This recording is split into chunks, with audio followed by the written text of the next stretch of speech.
Washington renforce l'étau sur la tech chinoise, fin des licences, vers une nouvelle escalade stratégique. Les tensions technologiques entre les deux géants mondiaux viennent de franchir un nouveau cap.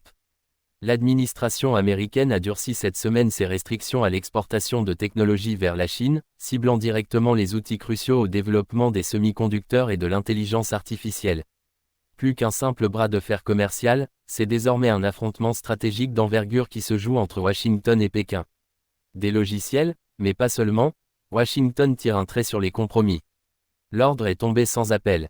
Selon le Financial Times, plusieurs licences d'exportation ont été révoquées, affectant des poids lourds du secteur comme Cadence Design Systems, Synopsys ou Siemens EDA. Ces entreprises détiennent près de 90% du marché mondial des logiciels de conception de puces électroniques, appelés EDA, Electronic Design Automation, sans lesquels la production de circuits avancés devient presque impossible. En parallèle, des fournisseurs comme Intel ou Qualcomm se sont vus contraints de cesser certaines ventes de puces à Huawei, malgré des années de relations commerciales encadrées par des licences spéciales. L'heure n'est plus à la modération. Pour Washington, limiter l'accès de la Chine aux technologies de pointe n'est plus seulement une option, c'est une priorité stratégique. Plus grand que, la Chine ne doit pas pouvoir accéder à des technologies qui pourraient renforcer ses capacités militaires ou de surveillance, a déclaré un haut responsable du département du commerce, sous couvert d'anonymat. Réaction chinoise, investissement massif et stratégie de contournement. Sans surprise, Pékin n'est pas resté silencieux. En réponse aux nouvelles restrictions, le gouvernement chinois a annoncé l'accélération du déploiement de son fonds national pour l'industrie des circuits intégrés, avec une enveloppe record estimée à 47,5 milliards de dollars, 344 milliards de yuan. Objectif, bâtir une filière nationale autosuffisante, capable de rivaliser à moyen terme avec les leaders occidentaux. Le plan s'inscrit dans une stratégie plus large baptisée « double circulation », Xuanxunwan, qui vise à stimuler la demande intérieure et à réduire la dépendance vis-à-vis des technologies étrangères. Les États-Unis veulent nous freiner. Alors nous courons plus vite, a déclaré un responsable chinois au Global Times, dans un ton de défi mesuré mais ferme.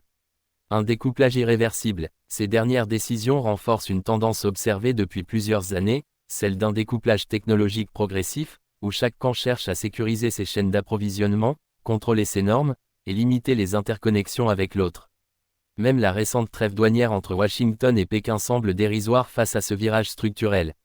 La technologie devient le théâtre principal d'une rivalité globale, bien plus profonde que les seuls enjeux économiques. Ce n'est pas une guerre froide. C'est une compétition pour le contrôle des fondations même du XXIe siècle, la donnée, l'intelligence artificielle, l'armement autonome, analyse Bonnie Glaser, directrice du German Marshall Fund à Washington. Et maintenant, si les restrictions américaines sont pensées pour ralentir la progression technologique de la Chine, leur effet exact reste incertain. Pékin a montré par le passé sa résilience, et surtout sa capacité à contourner les embargos par des alliances internationales ou des percées inattendues. En 2023, Huawei avait déjà surpris le monde en dévoilant un smartphone 5G conçu en grande partie avec des composants nationaux, malgré les sanctions. Ce nouvel épisode risque donc d'intensifier une course à l'innovation où chaque avancée devient un acte politique.